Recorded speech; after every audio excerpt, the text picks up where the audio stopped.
We don't have to talk about it if you don't want to, of course. I thought that's what your job was about. Talking. Actually, Mr. Chelsea, I would say that my job is about trust. I can't expect people who don't trust me to talk about sensitive things with me, so this session is entirely in your hands. I'll talk about it. Therapy was my idea after all. They said that since there was just the one incident, it wasn't really necessary, but I thought it was a good idea. Alright then, tell me what happened. It was just a drawing on the sidewalk. A stencil, you know. Artists leave them around the city, sometimes, and I was out shopping with my family when my son pointed it out. It was a skeleton wearing a top hat, and it had the word Saturday underneath it. What do you think that means? It sounds like Baron Samedi. Who? He's a voodoo spirit. He watches over the dead, and he's usually represented by a top hat and a skull. Samedi means Saturday. So this drawing frightened you?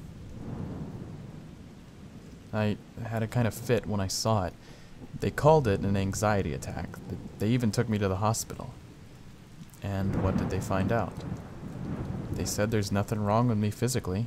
They talked about stress and lack of sleep, and they said I should take it easy but not to worry unless it happened again, but I'm worried anyway. Has anything like this ever happened before? Once.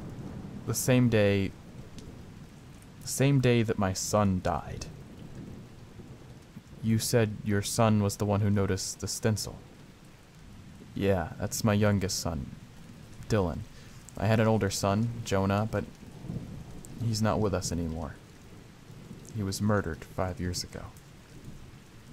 I'm very sorry, Mr. Chelsea. Can I ask if you received any psychological counseling afterwards?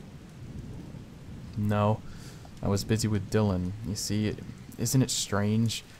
The day Jonah died was the same day I found out we were going to have another kid, and I guess I just poured everything into managing that so that I wouldn't think about anything else, and for years I didn't, not until this week.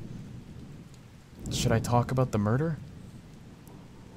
As I said, you don't have to talk about anything you don't want to. I'll talk about it. Jonah was 15. We had him when I was still in high school. He was very gifted. He played the cello and the piano, and they made him the organist at our church. That was what got him into trouble.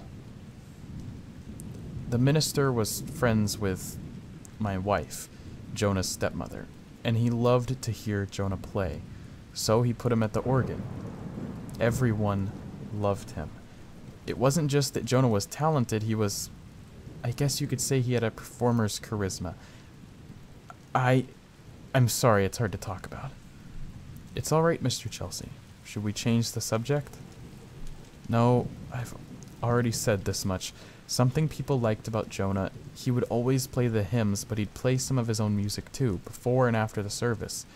He composed his own material. It was very strange sounding, but everyone liked it. Well, almost everyone. One day, a man came to us after church and told him to stop. Told him to stop playing? Yeah, told him to stop playing his own music. He was very upset. He looked like he hadn't had much sleep. He might have been drunk. He told us that the song Jonah played that day was wrong, somehow. That it was driving him crazy. He was screaming at us in the parking lot, telling us that we didn't realize what we were doing, that he'd spent his whole life trying to get away from that music. It didn't make any sense. Tell me about the song. It was very odd, now that you mention it. It was bouncy. It made me think of the circus for some reason. It made sense if you knew Jonah, though. He was always playing for laughs. I heard him practicing it in his room. It made me feel unsettled the first time I heard it. And about this man? Well, that day in the parking lot, he just ran off after scaring the daylights out of us. But the next week, he came back with a gun. Mr. Chelsea, it was the Day of the Dead, November 1st. I remember that. Someone had left something on the organ for Jonah as a joke. You know those Day of the Dead decorations, the little statuettes of skeletons doing everyday things? Skeleton housewives cooking, or a skeleton barber with scissors and a razor, or a therapist? Huh? I have one that's a skeleton therapist with a skeleton patient on his couch. A client gave it to me. It's actually quite funny. Oh, well, this one was a skeleton playing the piano. Jonah thought it was hilarious. He showed it to everyone. Nobody would admit to leaving it. Then he started playing. Everyone was enjoying it. He was coming to the end of the song, and then that man from the week before stood up. And then... Where is that man now, Mr. Chelsea? In a mental institution. I've visited him a few times. He cries a lot and tells me he's sorry, but he says, "You must understand why. You of all people must understand why I did it." I don't know why he says that, but the thing I remember about that day, now that I never remembered, is that little Day of the Dead statue. The skeleton was wearing a top hat, you see. Ah, so the stencil drawing reminded you of it. No, that wasn't it. I mean, I suppose it did, but Doctor, I've never told anyone this before, but the day that Jonah was murdered, everyone assumed I was hysterical because of what happened, and I was. But it started before that. It started when I saw that little statuette on the church organ. Something about that figure. The skeleton and the hat, it terrified me. It scared me so bad that I wanted to stand up and shout to Jonah to run away from it, but I was too frightened to even move. And by the time I could, the man with the gun had already... It's all right, Mr. Chelsea. But you're sure that your fear response started before the shooting, not after? Yes. Yes, I'm sure. So the skeleton and the hat, that image upsets you. Do you know why? I can't imagine. Can you think of the first time you ever saw it? Well, when I was a child, I used to have a nightmare. There was a little girl in a room.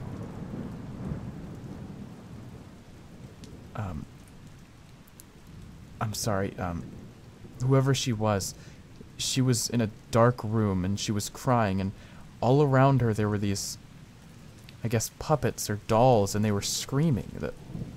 The puppets were screaming, Mr. Chelsea. Yes, all of them screaming and screaming, and the little girl was crying. Did you have this nightmare a lot? All the time when I was 5. What does this have to do with the skeleton in the top hat? That was one of the puppets. That's the first time I can remember seeing that image. Well, not seeing exactly, but that's my earliest memory. I see. What did your parents do when you told them about this dream? They took the TV away. Why? They said that I had the dream because of something I saw on TV. Do you remember what you saw? No, and I didn't at the time either, but they insisted. It was actually quite strange, now that I think about it. It seemed to scare them somehow.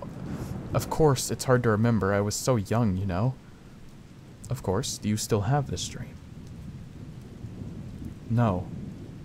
That is, until very recently. You've had it again? Yes, just after the stencil drawing and the anxiety attack. That same night, actually. But only that once, and that was the first time in 40 years. I guess it's normal, right, to have that dream again after seeing something that reminded me of it? We don't really deal in words like normal or abnormal here, Mr. Chelsea. I would say that it is noteworthy that you had the same dream after so long, but I don't think it's something you have to worry about. Can I ask, was anything different about the dream this time? Yes. And what was that? One of the puppets. It looked like Jonah. It's all right to cry, Mr. Chelsea. Here, dry your eyes. I can imagine it was very upsetting, but it's important to remember that dreams are your mind's way of trying to tell us something. Can you remember any other strange dreams about your oldest son? For a while, right after he died, I would have one where I was standing on the shore, watching him sail away on a big ship. That's a very common image. No, not like this. There was something wrong with that ship, something terrible, and the people on it with him, they weren't people, not normal people. I had the feeling they were, you know, kidnapping him, carrying him away like they were pirates. Yes, that's it. And I heard music too, strange, jumbled circus music. It sounded a little like the song that Jonah played in church. And you know, come to think of it, he told me that the song came to him in a dream first. It might even have been a dream about a ship. I didn't pay much attention. I remember I even faked having to make a phone call so I could leave the room and stop listening to him talk about it. Isn't that terrible? But at the time, hearing about his dreams upset me very much. Let's move on. Have there been any other incidents lately that have upset you? Anything unusual that's disrupted your regular routine? I'm not sure what's important. Anything might be important. We won't know for sure unless we talk about it. Well, a few weeks ago, this was before the panic attack, I was at a toy store trying to find something for Dylan. He was turning 5 that week, and I found this thing. It was a doll, you know, but not a normal one. It was like a little pirate, but its head was one from a porcelain baby doll, the old kind. It looked like something a serial killer would make in their basement. And that bothered you? Well, it was horribly ugly. I asked the owner and she said she'd found it when she was cleaning out the storeroom. She had no idea where it came from. She wasn't sure whether she should sell it or not. I told her to throw it away. It scared me. I guess it sounds silly now. Why would something like that get to me so much? To grind your skin. What? I said things get under your skin. I thought you said... Never mind. There was something else too. As I was cleaning my son's room the next day, I thought I saw that same doll in there. Thought you did? As I was cleaning under his bed, something caught my eye. It was that red bandana, and I saw that doll's little face staring at me with those cracked, painted eyes, and I swear I just about screamed. But when I looked under the bed again, it wasn't there. And I told myself I just imagined it, but are all these things really important? Oh yes, Mr. Chelsea. I'd say we're making great progress. With these sorts of things, you have to go inside. What did you say? You have to go inside of your mindset, you know, inside of your issues. But why did you say it that way the first time? I'm not sure what you mean. Doctor, let's move on. It seems that your anxiety is being triggered by some very specific imagery. Tell me, when else it's come up? Tell me, Mr. Chelsea, please. My neighbor, she had Halloween decorations up on her house for weeks, and there was one that was a kind of skeleton that hung in her window. The sort of thing you'd buy at a drugstore this time of year. It startled me when I looked out my window and saw it. It was like it was looking right into my house. It had a big glass eye that... Two big glass eyes that were just too large for its skull, and it bothered me. I had such a strange feeling when I saw it. The first time I thought to myself, he's found me. That just popped into my head, and a second later I couldn't have told you what it means, but that's not what scared me. What did? My neighbor took all the other decorations off her house after Halloween, but she kept that one. Every morning I'd see that thing staring into my window, and finally one day I mentioned to her, very casually, you know, that it was almost Thanksgiving and she really ought to take that last Halloween decoration down. And she said, I don't know what you're talking about, it's been gone for weeks. Was it there when you looked out the window again? No. Do you think it was really ever there to begin with?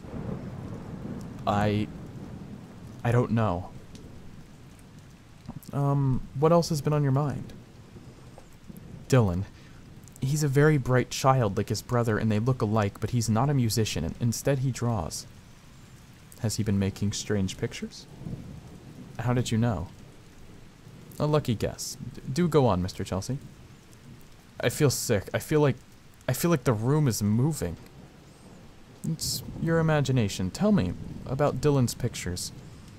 They're of a sailing ship, but not a normal one. It has a figurehead at the front of it that's too big and it talks.